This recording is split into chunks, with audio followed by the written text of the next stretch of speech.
A'udzu billahi minasyaitonir rajim. Wa huwal ladzi khalaqal laila wan nahara wasyamsa wal qamar kullun fi falakin yasbahun. Dan dialah yang telah menciptakan malam dan siang, matahari dan bulan. Masing-masing dari keduanya itu beredar di dalam garis edarnya. Ayat berikut mengandung materi mengenai gerak lurus. Disebutkan bahwa gerak lurus merupakan peristiwa gerak benda yang memiliki lintasan garis lurus. Assalamualaikum warahmatullahi wabarakatuh. Apa kabar Ananda semua? Semoga selalu dalam keadaan sehat dan tetap semangat. Kita lanjut pelajaran kita hari ini. Kita akan belajar tentang gerak lurus berubah beraturan atau disebut juga GLBB. Gerak suatu benda pada lintasan lurus terhadap titik acuan tertentu dengan percepatan atau A tetap ataupun konstan. Kita perhatikan mobil-mobil keren ini ya. Dari awal dia lambat, semakin lama semakin cepat. Artinya mobil ini kecepatannya semakin lama semakin besar. Itulah yang dinamakan dengan percepatan. Di sini ada rumus dari percepatan.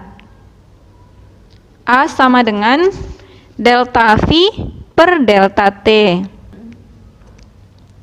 Delta V ini perubahan kecepatan, sedangkan delta T ini juga perubahan waktu. Nah, jadi di sini VT dikurang V0. VT ini kecepatan akhir, V0 kecepatan awal.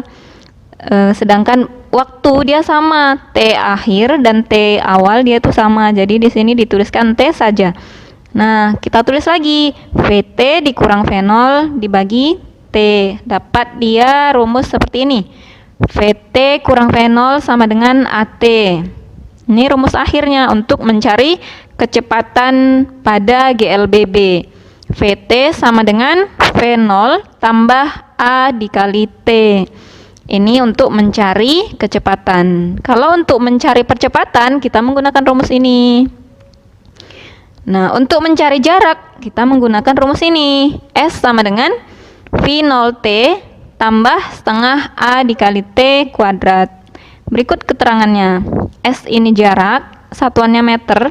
V0 itu kecepatan awal dengan satuan meter per sekon. VT itu kecepatan akhir, satuannya sama, meter per sekon. T ini waktu, satuannya sekon.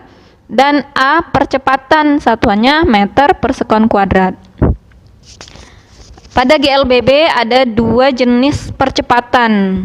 Yang pertama namanya percepatan jika percepatannya itu bernilai positif atau semakin lama kecepatannya bertambah. Nah, ini dinamakan percepatan. Sedangkan yang kedua, jika kecepatan sebuah benda semakin lama berkurang, maka disebut perlambatan atau nilainya negatif. Untuk lebih memahami, kita masuk ke contoh soal yang pertama. Sebuah benda bergerak dengan percepatan 6 meter per sekon kuadrat dari keadaan diam. Jika keadaan diam artinya kecepatannya 0, karena diam kan? Hitunglah jarak dan kecepatan yang ditempuh benda tersebut setelah 12 detik berturut-turut. Maka yang perlu kita tulis di sini, kita tulis dulu percepatan 6 meter per sekon, waktunya 12 detik, dan yang ditanya di sini jarak dan kecepatan. Ini yang ditanya jarak dan kecepatan. Baik, kita hitung kecepatan terlebih dahulu menggunakan rumus VT sama dengan V0 tambah A dikali T. Ini dia. Karena di sini dalam keadaan diam, dari keadaan diam artinya kecepatannya 0. Jadi kita tulis 0 tambah percepatannya ini 6 meter per sekon.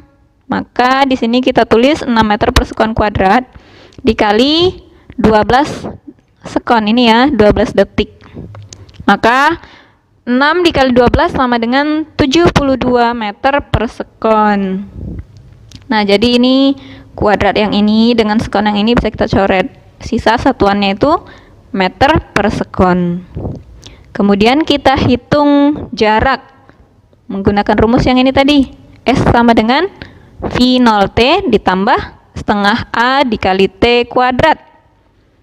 Kecepatannya sama, 0 juga. Kita tulis di sini 0 dikali 12 sekon tambah setengah kali 6 meter per sekon kuadrat dikali 12 sekon kuadrat. Ini kenapa kuadrat? Karena dirumus di sini menggunakan kuadrat.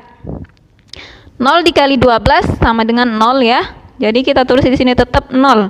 Kemudian 6 dibagi 2. 6 bagi 2 itu sama dengan 3.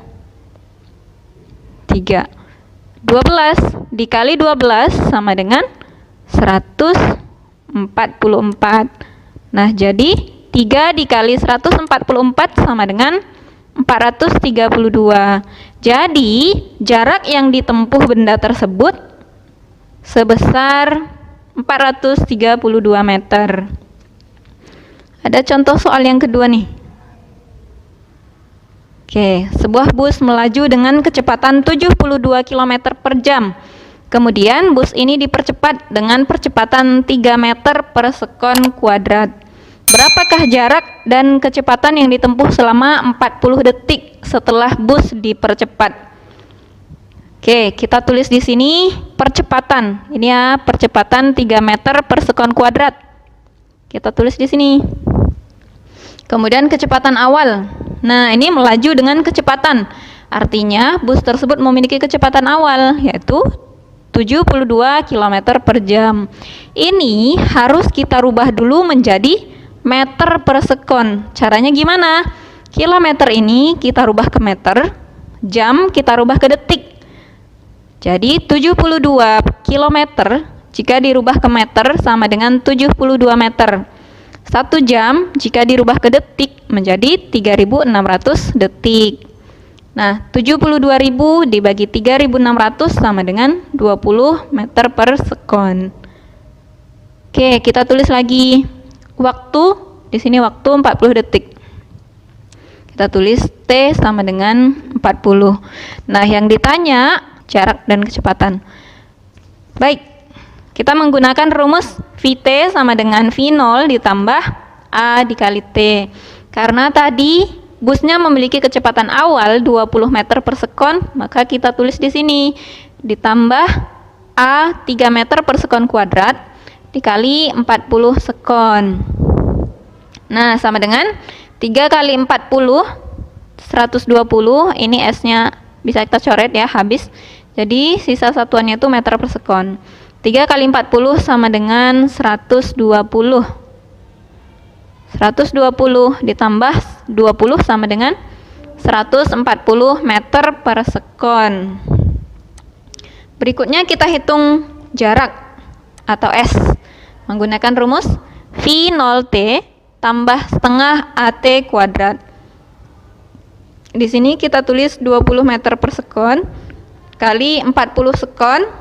Ini waktunya tadi ya, tambah setengah kali 3 meter per sekon kuadrat dikali 40 sekon kuadrat. Ini 20 kali 40 sama dengan 800. Ini sekon, dengan yang ini bisa kita coret. Jadi 800 meter. Kemudian setengah kali 3 meter per sekon kuadrat kali 1600 sekon kuadrat. Ini ya, 40 kuadrat itu artinya 40 dikali 40 sama dengan 1600. Nah, ini bisa kita coret nih. S kuadrat, sisanya meter. Jadi 1600 dibagi 2 sama dengan 800. Ya, 800 kali 3 sama dengan 2400. Jadi 800 meter tambah 2400 meter sama dengan 3200 meter. Jadi jarak yang ditempuh bus tersebut sebesar 3200 meter. Berikutnya gaya. Di dalam fisika, gaya itu merupakan tarikan atau dorongan. Gaya ini bisa menyebabkan benda yang tadinya bergerak menjadi diam atau yang tadinya diam menjadi bergerak. Gaya juga dapat menyebabkan beberapa perubahan bentuk seperti volume, panjang, dan luas. Di sini ada resultan gaya, artinya gaya-gaya yang searah itu dijumlah Tetapi jika gayanya berlawanan arah, maka dia dikurangkan. Kita perhatikan gambar berikut, dua orang. Di sini ada dua gaya, kita perhatikan arahnya. Yang satu mendorong, yang satu menarik gerobak. Nah, jadi arahnya sama. Perhatikan tanda panahnya. Maka resultan gayanya F1 tambah F2. Sama juga seperti ini, ada 3 orang anak menarik sebuah kayu. Nah, coba perhatikan arah panahnya. Jadi arah gayanya sama, artinya resultan gayanya 500 tambah 600 tambah 800 sama dengan 1900 Newton. Satuan dari gaya itu adalah Newton ya. Kita perhatikan, perhatikan nih arah gayanya. Dia arah gayanya ke sana. Di sini ada 2 orang anak menarik tambang dengan arah gaya yang berlawanan. Yang satu ke kiri, yang kedua ke kanan. Jika F1 sama dengan 100 Newton, F2 juga 100 Newton. Tenaganya sama nih, kekuatannya sama. Maka karena arahnya berlawanan, dikurang 100 kurang 100 sama dengan 0. Artinya, tali tambangnya tidak bergerak, mereka tetap di posisi ini. Karena gayanya sama dan berlawanan arah.